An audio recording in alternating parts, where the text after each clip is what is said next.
ভগবান বলে, খ্রিস্টানরা যাকে গড বলে, আর মুসলমানরা যাকে আল্লাহ বলে।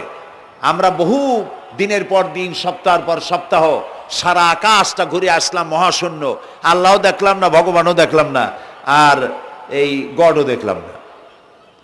তো এইটা আমি পড়লাম কাগজে, পড়ে আর চিন্তা করলাম যে কত বড় পাগল তুমি, আল্লাহরে দেখবা কেমনে?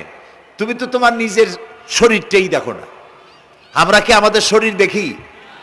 সামনের টুক ছাড়া আমাদের মাথাটা কেমন, মাথার তালুটা কেমন, গর্দানের পেছনটা কেমন, আমার পিঠটা কেমন, আয়নার সাহায্য ছাড়া কোনোদিন কি দেখতে পেরেছি?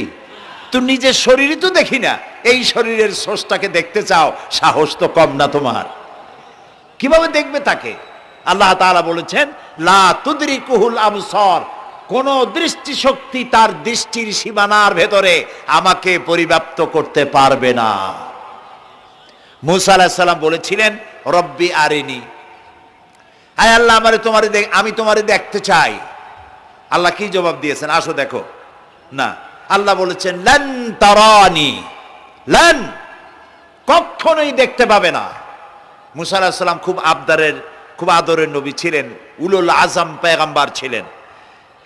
তিনি পুনর্বার বললেন, আয় আল্লাহ তাআলা আমি তোমারে দেখতে চাই।